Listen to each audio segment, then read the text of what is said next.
Welcome to Geopolitics Demystified. I'm your host, S.L. Canton.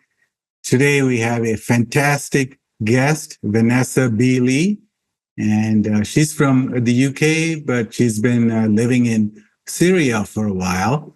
So she knows a lot about the reality on the ground.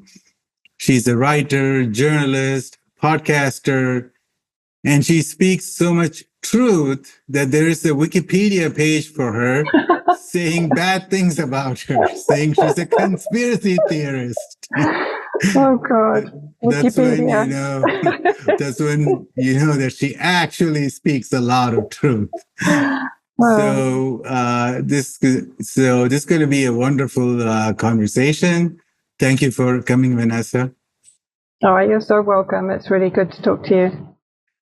So can you tell us a little bit about your background? It's so fascinating that you're from the UK, but you live in Syria. And even though there's a lot of problems through the fake civil war, and when we were trying to set up the interview, you know, like you said, I mean, the electricity is not available through much of the day. So what made you move to Syria? What made you fall in love with Syria? So tell us about that. I mean, it's very easy to fall in love with the Middle East in general, but with Syria and Palestine in particular. Of course, it was originally one country. I guess, although I'm from the UK, just very quickly to give some background to why I got so involved in the Middle East, my father was one of the best known Arabists of his era. And in fact, post-Second World War, he was the Middle East advisor to Ernest Bevin in the British government then. And between him and Bevin and a number of other colleagues, they attempted to prevent the Zionist settlement project in Palestine. And of course, as a result, they came under attack by the Ergun and Stern gangs, the terrorist Israeli gangs. And that really was the last window of opportunity to actually prevent the Zionist colonialist project. And so I kind of grew up in this environment as a kid. My dad was a special peace envoy to Egypt during the 1967 war. He had been there previously during the Suez crisis. And had always been perceived as a friend of the region, but particularly of Gamal Abdel Nasser, the then president, who of course was very focused on pan-Arabism, just as later Gaddafi would be focused on pan-Africanism.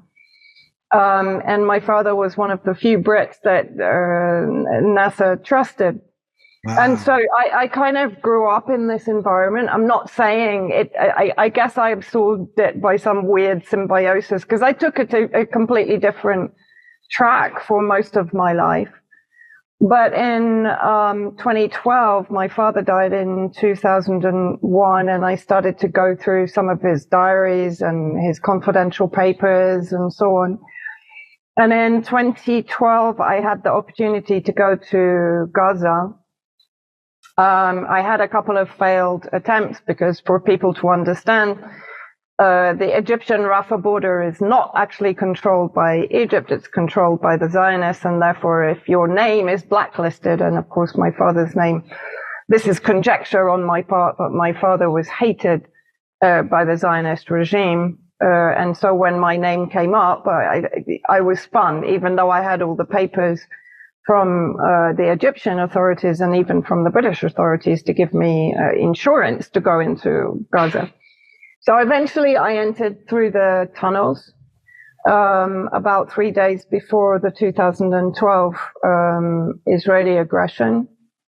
So I witnessed firsthand the Zionist oppression and siege and blockade of Gaza and the collective punishment of the Gazan people, even back in 2012, which was mild compared to the last 9 months, of course, and even 2014, which was also a horrendous aggression.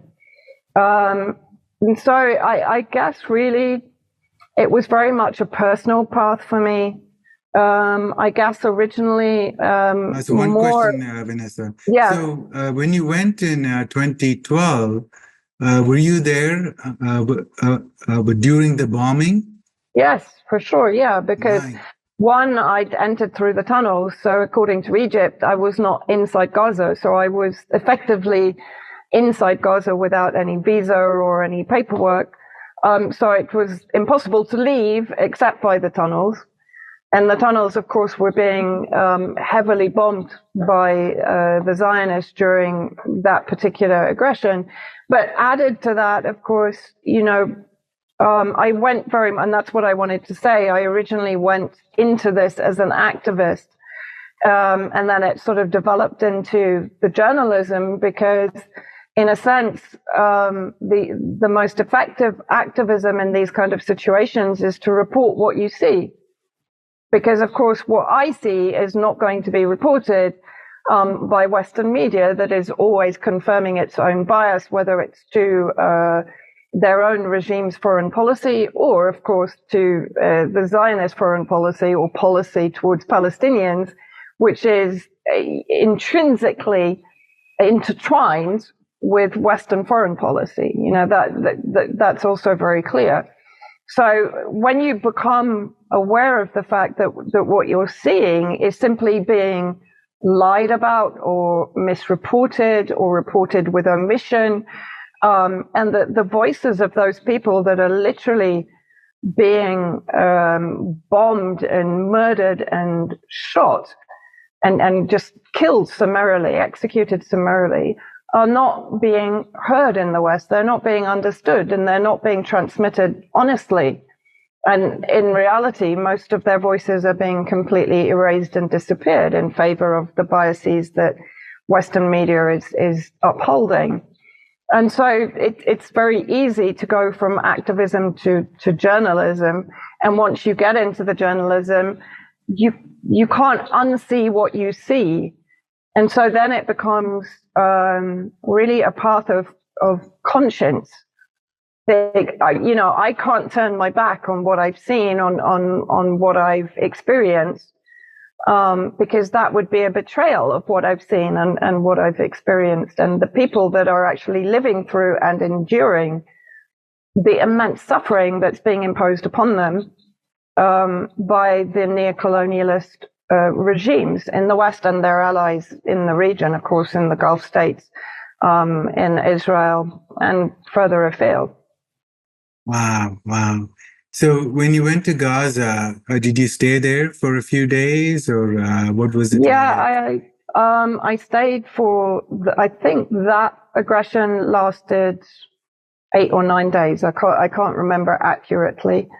And then actually I went back in 2013 to try and establish a couple of projects to help the kids in Gaza to overcome their trauma, which induced symptoms of ADHD, autism, and so on. Because what people need to understand, I mean, to a degree, they've witnessed an intensity of violence in the last 9 months that, one, it's hard to watch. Two, it's been so intense, 24/7 slaughter and massacres and torment, abuse, rape, torture. I mean, it's just off the scale. But what people maybe don't understand is when these aggressions finish, the violence doesn't finish. Almost on a daily basis, the fishermen are being fired upon. Their fishing zones are always being curtailed anyway. But every morning at 5 a.m. onwards, you can hear the naval vessels firing on the fishermen or capturing them, taking them to prison in the occupied territories. You can have summary executions in the street in front of you at any moment.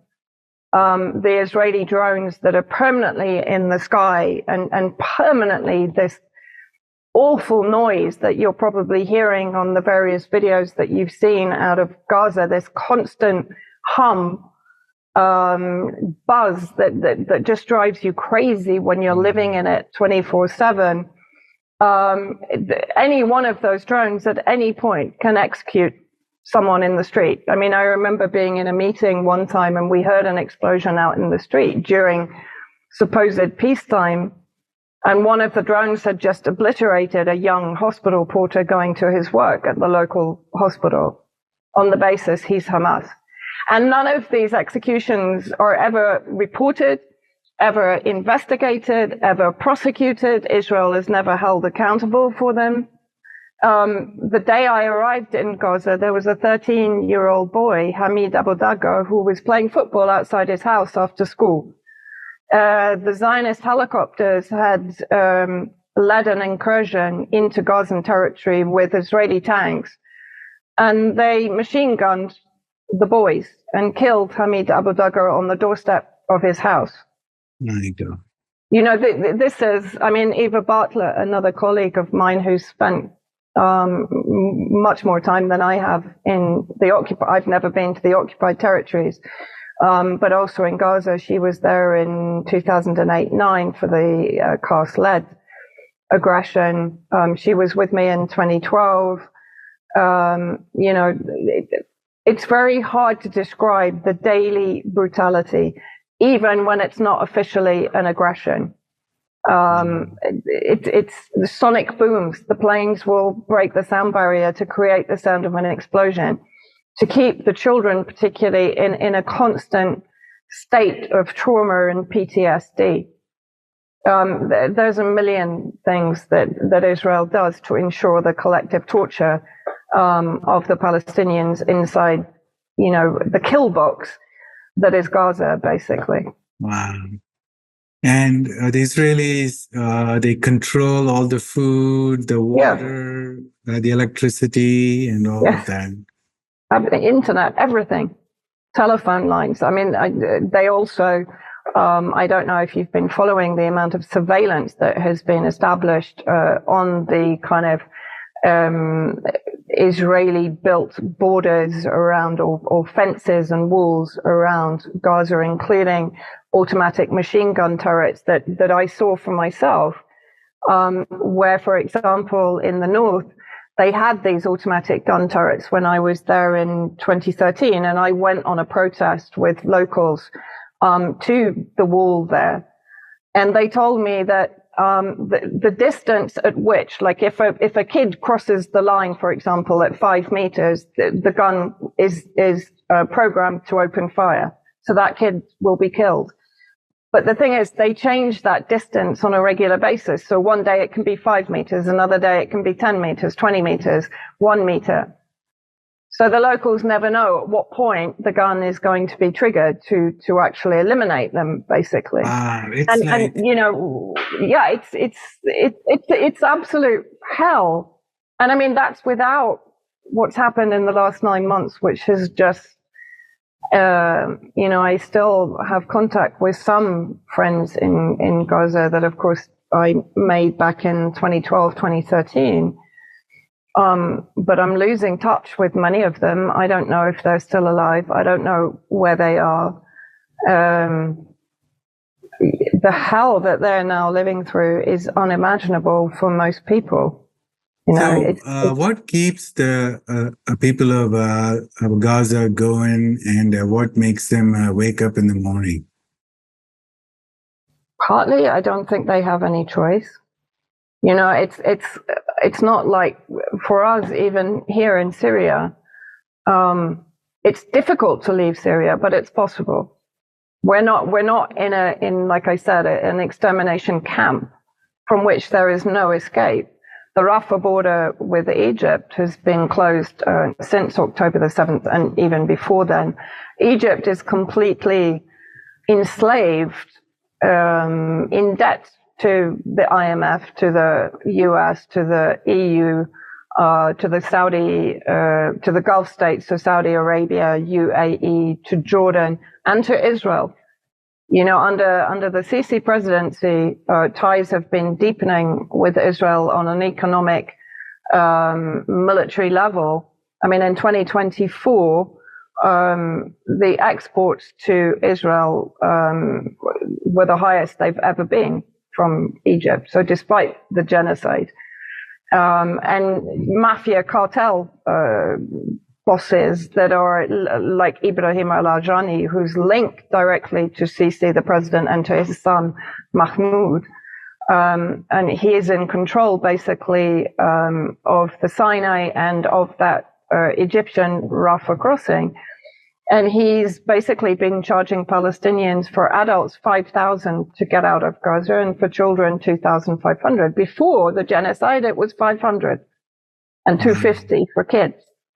So this is complete profiteering of human misery and suffering. Dollars? Dollars. Yeah, dollars. Mm-hmm. So there's no escape. That's number one. There's no way out, right? And this is another thing that a lot of people don't understand. I think people assume there has to be a level of hate on both sides. But I can genuinely tell people there's no hate among Palestinians. There's a desire for justice. There's a desire for reparations and for the restoration of their homeland, and for the ability of the 7 million odd refugees outside Palestine to be able to come back to their homeland, because of course they're not allowed to. Although anyone who converts to Judaism is immediately given citizenship inside Israel, which is another, incredible injustice against the indigenous peoples. Palestinians don't hate. They endure, and they have this innate sense of justice and belief in their cause, right? But the problem is from little babies, they grow up in these conditions of apartheid and oppression and aggression and imprisonment, torture, detention, bombardment. It's just endless. What are those babies who've lived through the last 9 months and somehow survived? How are they going to react as they grow up? Of course they're going to want to resist. Of course they're going to want to change this paradigm into something that offers them peace and justice. But the Zionists are indoctrinated with hate. They're indoctrinated with hate and with racism and with an ideological supremacism and ethno-supremacism from kindergarten upwards. So the hatred is also on one side, right? Not only the aggression and the disproportionate force. Yeah, as I've seen photos of the Israelis sitting on a hill and were drinking beer and cheering the bombing of Gaza. And then I've seen videos. I think it was, Abby Martin. She went to Jerusalem or Tel Aviv, and she just walks around the street and she talks to people who are just coming out of the restaurants and bars. And they're like, yeah, we have to kill all the Arabs. They just say it so casually, Because the Arabs are completely dehumanized. It's a policy. It was a policy of the Nazis. It's also a policy of the Zionists that anyone, they are lesser human beings. They're vermin. They've been described as such. I think even in the early days of the most recent genocide, there were more than 500 genocidal statements issued by military security forces, government members, etc., settlers. It's extraordinary. And as I said, this is an indoctrination that begins at birth. Even Zionists in diaspora, they go on these trips described as birthright trips. So again, it's just programmed into them that this is their birthright. This is their homeland, even though it was stolen. And that theft was enabled by the British Empire from, the early 1900s onwards. Yeah, in 1917. And then, of course, it's been adopted by the US as their kind of military outpost in the Middle East, and their ability to interfere in affairs in the Middle East also. That's very important. And also as a sort of an obstacle to the development of the global south and the Belt and Road Initiative, the growth of Russia and China and Iran in the region. Israel is absolutely pivotal to US foreign policy in the region. Wow. Okay. So now let's move to your story about Syria. When did you go there first? And did you know when you went there that the Syrian war was fake? What did you know about Syria beforehand? Well, interestingly, I probably picked up on what was going on in Syria from inside Gaza because, and a lot of people might not be aware of this, but actually the Palestinian movement and Hamas in particular, being the Muslim Brotherhood, were weaponized against Syria.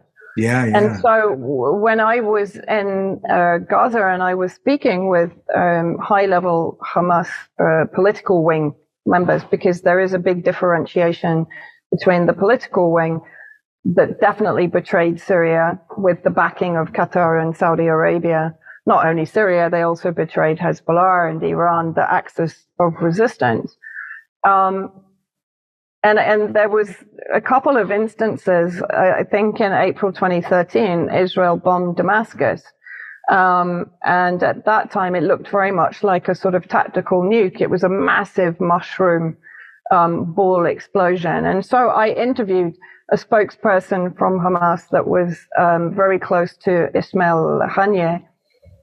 And I remember him saying to me, yeah, but Damascus crossed Israel's red line. They were supplying weapons to Hezbollah. And I didn't know what to say. So at that point, I'm like, okay, there's something really wrong going on here. And of course, we started to look into the US weapons flowing into Syria, the training of terrorist groups inside Turkey and Jordan. At that point, Ali Hashem, a journalist at Al Jazeera, left Al Jazeera because he wasn't allowed to report on the terrorists coming in from Jordan and from the north. So he left in disgust. And so there were, it wasn't very sure for us, but we definitely had I say we because Eva was with me at the time. And actually, she then established the Syria Solidarity Movement, and we got together a group of people who sort of investigated what was going on, and we pretty quickly came to the conclusion that this was another regime change war.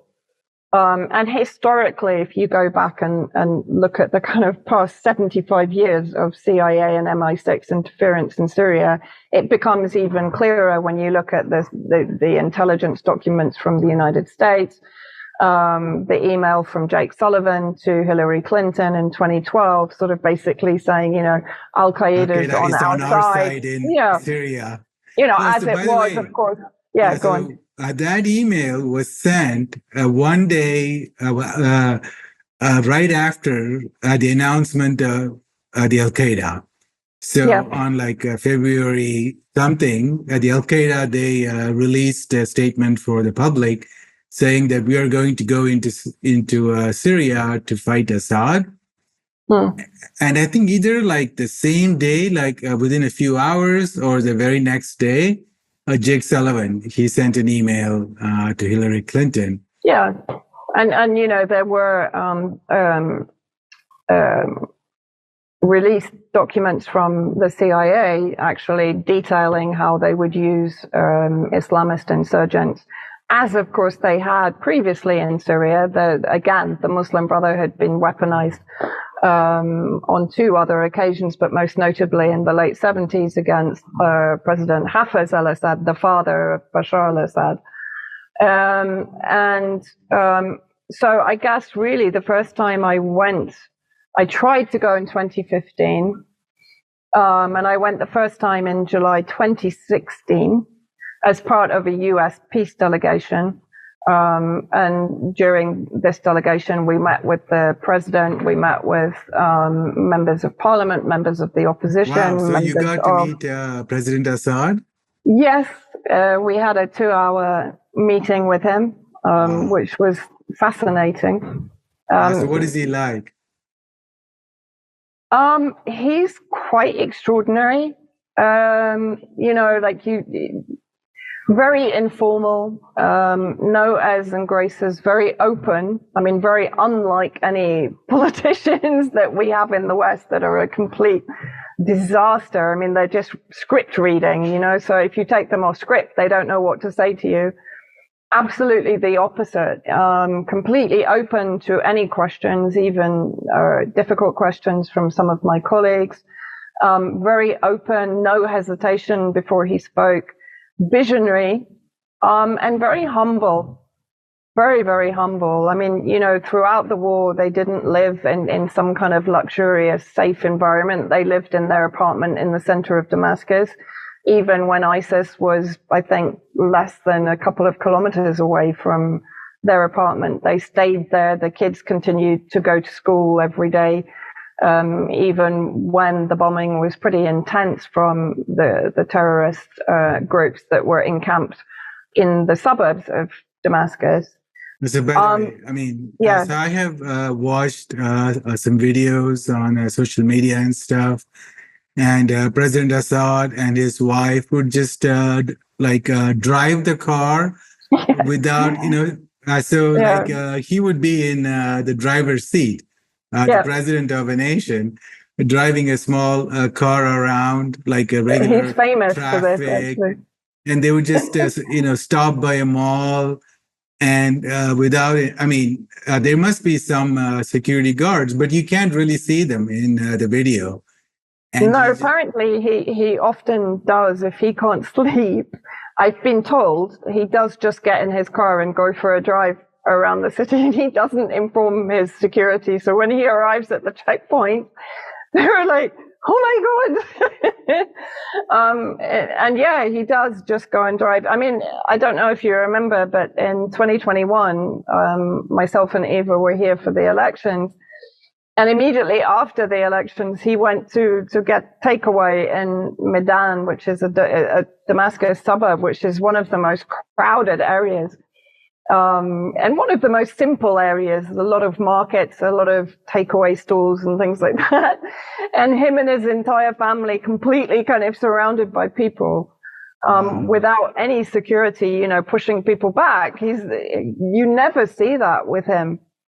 On every single trip, you will see him just walking completely unsurrounded.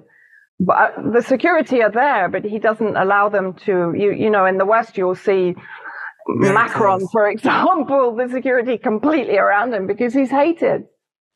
But every time Assad goes out, he's just mobbed by people, and he also has a very nice family, it seems, Yeah, I mean, very humble. Like Again, very humble. Yeah, so like he goes to see, to visit wounded soldiers. And the kids would go with him, and they would sit and they would listen to the soldiers. Yeah, and as I said, having met him for those 2 hours, that humility comes across in that kind of closed meeting also. Very intelligent, very aware. I I mean, so he used to be like eye doctor in the UK. He was an eye surgeon. So because he wasn't intended to be president, it was his older brother Basil who was killed in a car crash in 2000, and so Bashar kind of got elevated to the presidency. And what is also really interesting, pre-2009, which is when really everything started to fall apart, and it became clear really that the West was going to wage a regime change war against Bashar al-Assad because he just wouldn't comply with Western diktats. He wasn't, he basically shot them all down because. So what were the demands? What were the main they weren't Western really demands? Yeah, they weren't really demands. I mean, if you go back to post 9/11 and pre the invasion of Iraq, and you look at the communications between Tony Blair and Bush, you'll see that they were talking about, let's try and make a different relationship with Syria. In other words, let's try and bring Syria on board, right? And so to a degree, they were courting him during this time. I mean, you'll remember like John Kerry having dinner with him. And the French, they gave him like the best award, like exactly. the Legion of Honor award. Yeah. And Tony Blair wanted to give him a knighthood. He recommended him for a knighthood and so on. So they were courting him. But the problem is that President Assad has huge integrity. So the main points were that they wanted him to accept the Qatari pipeline, which was backed by the US and the UK and the EU, in favor against the Russian-backed Iranian pipeline. Well, that was number one refusal. I think it was in 2009 that President Assad sent the Emir of Qatar packing, basically, and said, no, I'm not doing it. He wouldn't relinquish Hezbollah because, of course, Hezbollah has military inside Syria. It has since 1948, the Nakba in Palestine, when hundreds of thousands of Palestinians were ethnically cleansed by the Zionist settler colonialist project. He wouldn't abandon Palestine. He wouldn't abandon Russia or China or Iran, specifically Iran. And he maintained his principles. You know, Syria was punished for actually condemning the US-UK war against Iraq, which we know, of course, was pre-planned. This wasn't something that just kind of organically grew out of nothing or grew out of 9/11. And so Assad basically didn't comply with their demands. So gradually sanctions started to be imposed. One, I think, first of all, on the basis that they were supporting terrorists because they were harboring the PKK, the Kurdish separatists in the northeast. Funnily enough, now, of course, the US is actually partnering the PKK. Now they are the freedom fighters. Yeah, it's been rebranded as the kind of, Rojava Democrats and the autonomous region and whatever. I mean, the rebranding is just ridiculous. The same with Al Qaeda. And so from 2009 onwards, it became very clear. In 2006, there was a Time magazine article, Syria in Bush's crosshairs. In 2005, Christiane Amanpour, the awful Amanpour of CNN, interviewed President Assad and talked about regime change in Syria. And Roland Dumas, the then foreign minister in France, in 2013, he admitted that the British had come to him in 2009 and told him they were planning a military insurgence in Syria and that they wanted France on board with that, etc. So, it's very clear at what point Assad made it very clear that he wasn't going to comply with the Western foreign policy agendas in the region. And so, therefore, there was no alternative but regime change. And that's why, the entire so-called peaceful revolution began in 2011. So, can you briefly walk us through the orchestration of the fake civil war? Because the mainstream narrative is, of course, Assad is a dictator, and all the people just rose up against him because they wanted democracy. And then America and everybody said, oh my God, we have to help democracy. And then, but can you debunk that in like 5 minutes or 10 minutes summary? Well, I mean, I've talked about the lead up to the regime change war and the funding, sponsoring and arming of insurgents. Many of which came from Libya, were trained in Turkey, and then entered Syria from there. The US had used the same excuse in Iraq, that Al Qaeda was in Iraq. The then villain was al-Zarqawi. And that enabled them to basically increase their military footprint on Iraqi territory. And then, of course, those terrorists crossed the border into Syria. The same from Jordan. Jordan was also instrumental in allowing the armed groups to receive weapons and funding and so on from the south. And the reality was that President Assad in the early days, and everyone talks about the brutal crackdown, but for at least 6 months, the security forces were not allowed to carry weapons. All they had were their batons and plastic shields. So actually the highest number of casualties was among civilians and security forces. And when I'm talking about civilians, I'm talking about the typical MO of the West, having snipers on roofs, picking off civilians and security forces to create this impression of violence by the incumbent government, which of course was President Assad.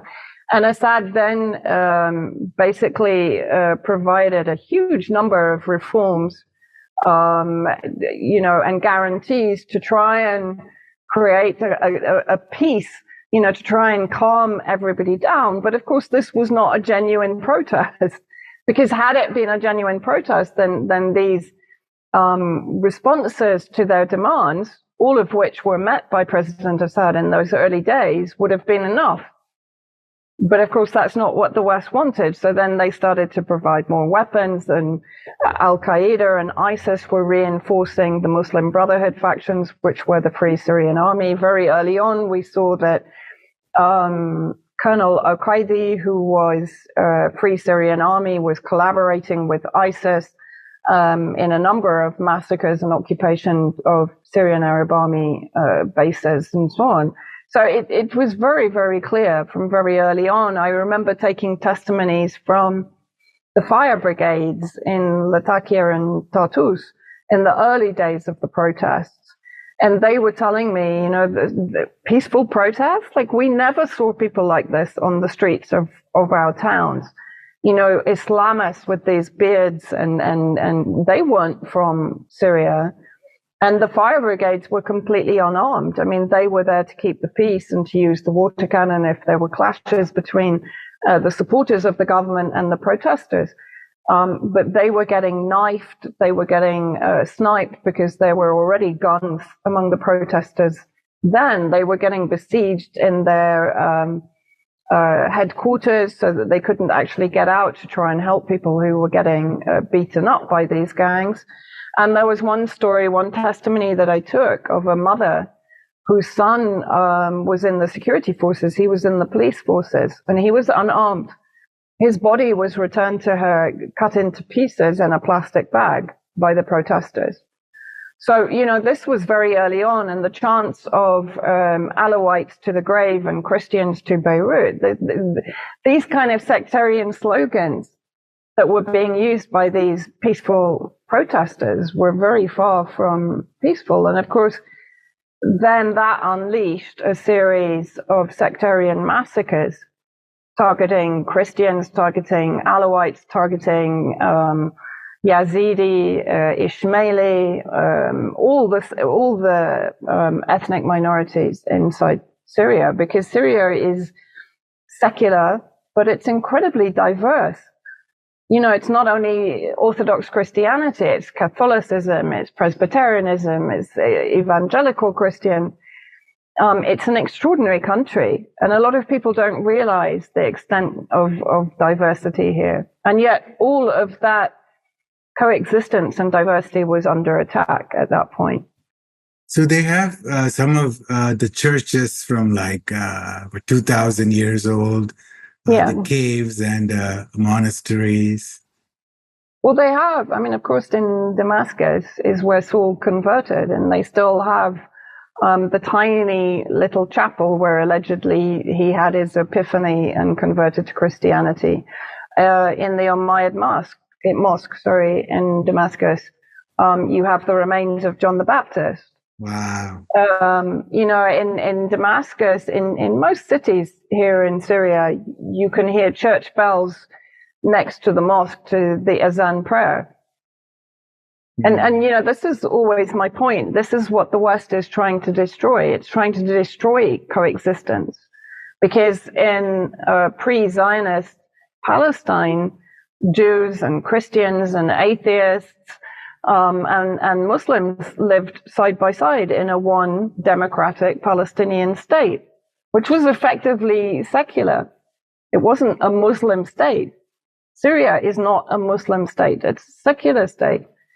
But it is over time. I mean, in the old city, there is a Jewish sector, which now, funnily enough, most of the houses were rented out to Palestinian refugees, ironically. No,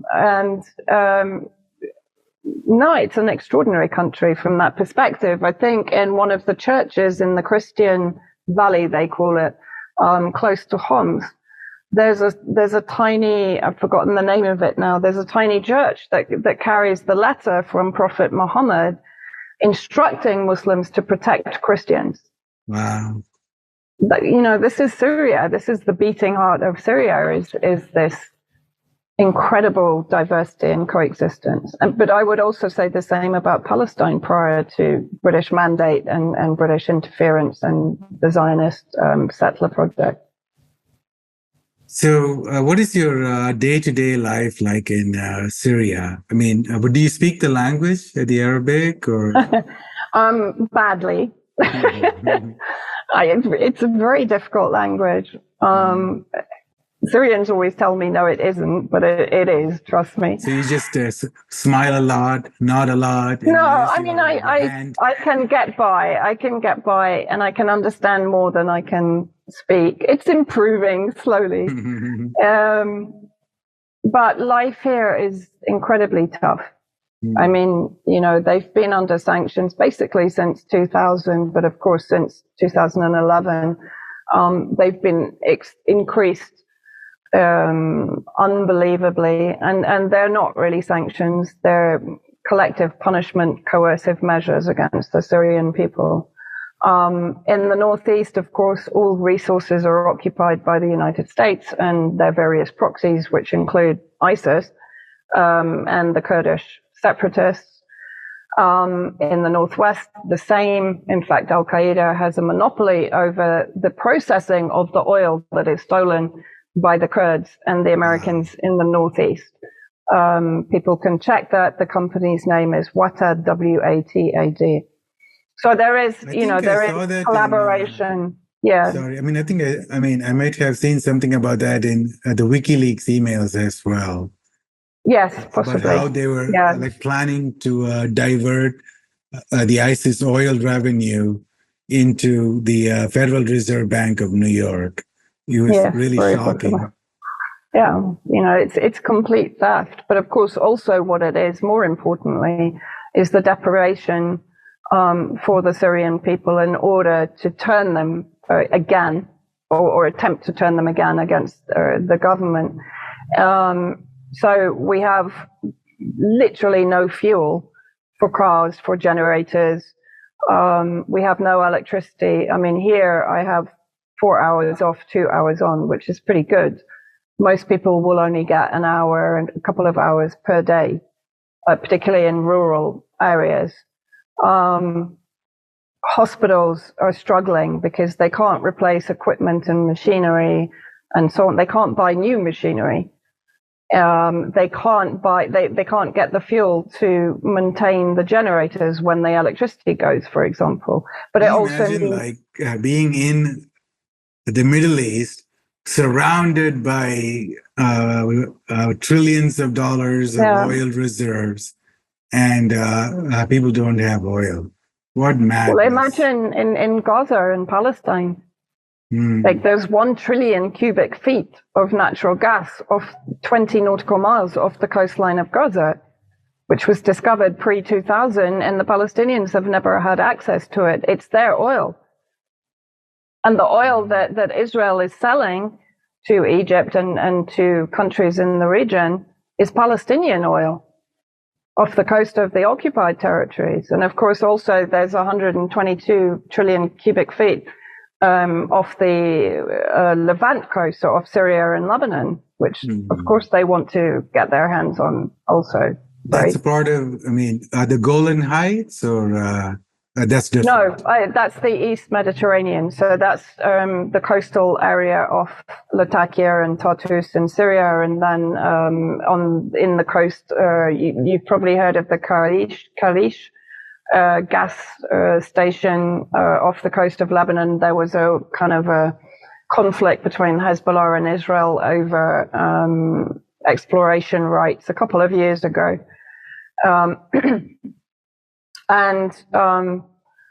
So basically, Syria has no access to its resources. And on top of that, it is effectively under siege because the northwest is occupied by Al-Qaeda and Turkey, the north by Turkey and the Muslim Brotherhood, the northeast by the United States and the Kurdish separatists and ISIS, the entire eastern border by the US and ISIS, the central desert area where now the Syrian army is waging a war against the ISIS terror cells that have embedded themselves there, of course, with the help of the United States. My God. And the south, there's another separatist movement that's being backed by the United States and Israel in particular, led by the Druze separatist factions, which are kind of in the minority among the Druze communities in the south.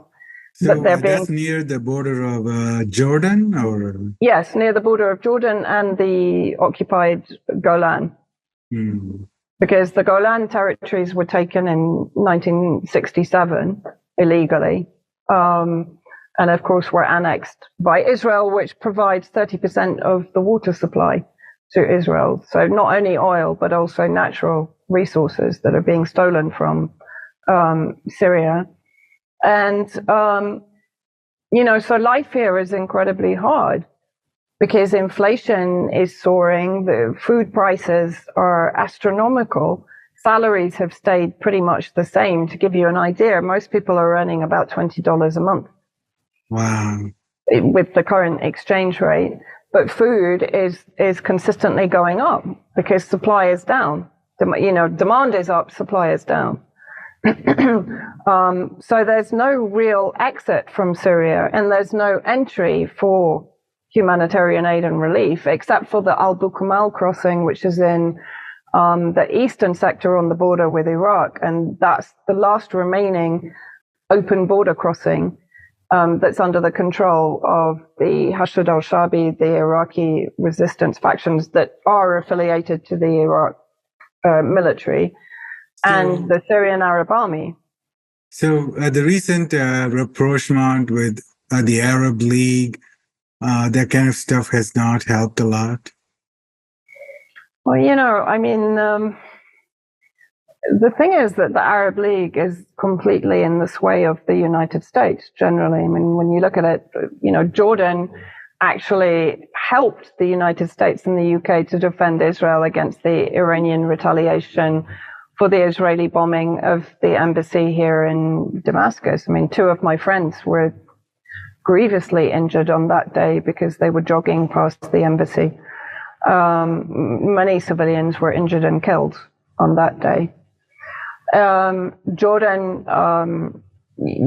has effectively provided a land bridge to Israel to counter the Ansarullah, the Yemeni blockade of the Red Sea. So has the UAE and Saudi Arabia, the UAE in particular. UAE is already normalized with Israel, as is Egypt. Saudi Arabia is kind of talking about a Palestinian state. But, I don't really put much store into these announcements of a Palestinian state while the genocide is continuing. Because in the occupied territories, for example, I think there's something like 700 new settlements proposed since October the 7th. And we know that the settlements are designed to break up the Palestinian territories further and to occupy more territory. So, for me, it doesn't mean anything if people are talking about a Palestinian state until they stop the genocide, until they end the apartheid and the occupation. It's meaningless for me. And at the same time, Saudi Arabia is talking defense pacts with the United States and so on. So it plays a fairly duplicitous role, as does Turkey. So I think the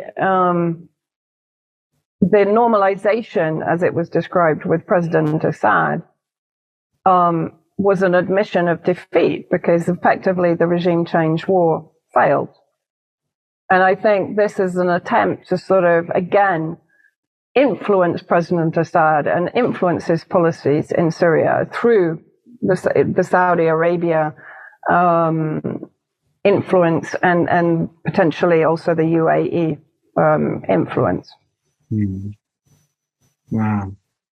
That's only my opinion, but I mean, that's how I read what's happening.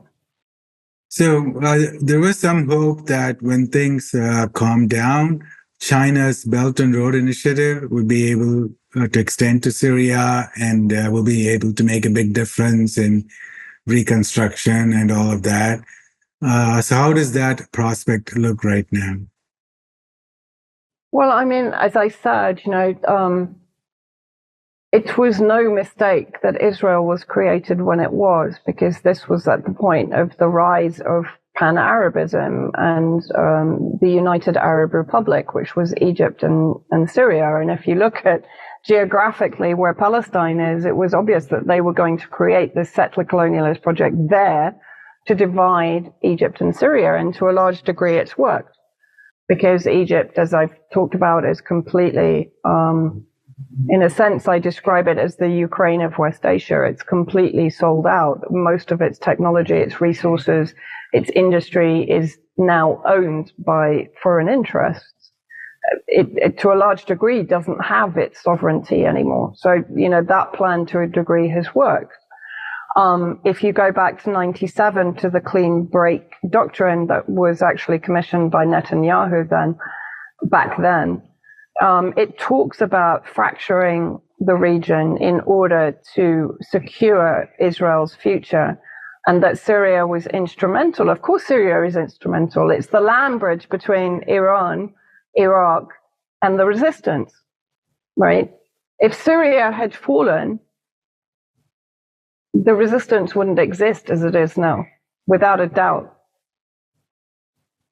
Syria is absolutely the hub of the resistance activity in the region, whether it's Iraq. Iraqi resistance is not attacking Israel from Iraqi territory.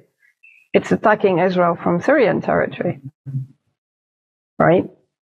Many of the resistance factions are operating from inside Syria, which is why, of course, Syria is constantly being targeted by Israel. But coming back to the Belt and Road Initiative, of course, also, if we go back to 2004 and Assad's 4Cs project, which again was bringing the Belt and Road Initiative into this idea of Syria being the trade and the economic hub for the region and being the link between East Asia, West Asia, and Europe. But this was anathema to the West because they wanted control of the region and the resources, and to prevent any kind of Chinese ascendancy or Russian ascendancy or Iranian ascendancy.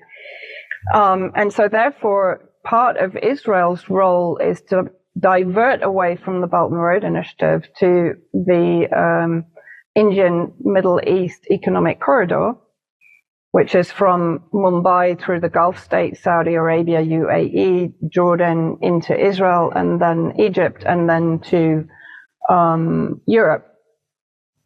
And Netanyahu's dystopian plans for Gaza is exactly that, to make Gaza a kind of trade-free zone in the middle of all this, and turn it into an industrial zone, which is acting as a link for all of this industry coming from the Gulf states and from India through the region, and turn Israel into the central hub.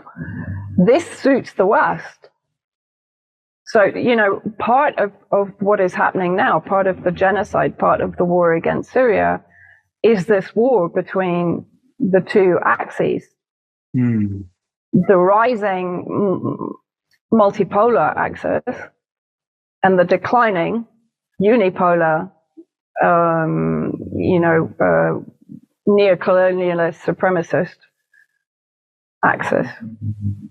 Wow. Okay. So we're running out of time. there's so much to talk about, but a little time. Wow. Okay. So, where do you see the Middle East, like, say, 10 years from now? So is there any hope of, peace, prosperity, multipolarity, infrastructure, development? Of course there is. There's always hope. And I think, I think for me, sorry, there's one of the dogs snoring, if you can hear it on the audio. Our hope living here in the region and living among the people of the region is in the resistance. It's in the armed resistance. It's not in the UN or the ICC or the ICJ or any of these Western captured institutions. I am not belittling, for example, the case that South Africa took, etc. But the fact is, what has it done? It hasn't stopped the genocide, right? What was the instruction for Israel to yet again investigate its crimes against humanity in Gaza that have actually increased since the ICC issued an arrest warrant, since the ICJ, called for them to cease their plausible genocide? It's increased. So what Hezbollah is doing in the northern occupied territories or on the border with the northern occupied territories to divert the Israeli military from Gaza, so the full force of that Israeli military is not totally focused on, I'm sorry, it's very loud here, it's not fully focused on Gaza. But we also know that Israel wants to expand and escalate the war because that's the only way it can survive in the region, is to have some kind of Pyrrhic victory. Right now it's lost in Gaza. After 9 months of pulverizing Gaza, it still hasn't destroyed the resistance. All right. Now it's talking about an escalation into Lebanon. And I was talking to Mohammed Marandi a couple of days ago, who believes that this escalation will take place because Israel has nowhere to go but to expand the war. Because it can't retract now. It's in tatters economically, militarily, socially. 200,000 settlers have been driven out of the north. People are leaving Israel because of a lack of security, and they know if it escalates against Hezbollah, that security is going to be shot to pieces, right? Because it won't be only against Hezbollah, it's going to be against Yemen, against Ansarullah, it's going to be against Iranian factions, it's going to be against the Afghan resistance factions, the Iraqi resistance factions, the Syrian resistance factions, the Lebanese resistance factions, besides Hezbollah. But I do think we're facing the potential of escalation and a regional war, but I also think we're facing the decline of those that manage and control and keep Israel on life support. Which is the US and the UK. What if the US, the empire, goes the way of the Soviet Union? What would the Israelis do? Well, that's the point. If the US decline accelerates, then Israel and Ukraine, of course, are going to be left high and dry. The EU, to some degree, is waking up to the fact that it's occupied by the US, and there are some glimmers of attempts by formerly EU sovereign nations to try and create, an alliance aside from NATO, which is US controlled. I just think we're entering an age of transformation, but that transformation is going to be bloody. It's not going to be achieved through negotiations because the West has proven it's not interested in negotiations. Look how it's demonized and vilified Orban for going on a peace tour. It's just, it's just insane. What, like a bad, evil man talking Xi about Jinping is demonized for trying to broker peace in Ukraine. Everyone who tries to broker peace is vilified. So it's clear they're pushing for an escalation because their entire economies depend on war. So for me, I just don't see how we avoid an escalation, because unless the West is going to suddenly back down and play nice, which it hasn't done throughout its entire existence. So I honestly don't see how it's going to do it now. And Israel will keep going as long as it has that life support from the UK, EU, and US. Mm-hmm. So to a degree, you've almost got to cut the head off the snake for the snake to die. And the head of the snake is the US, the UK, and the EU.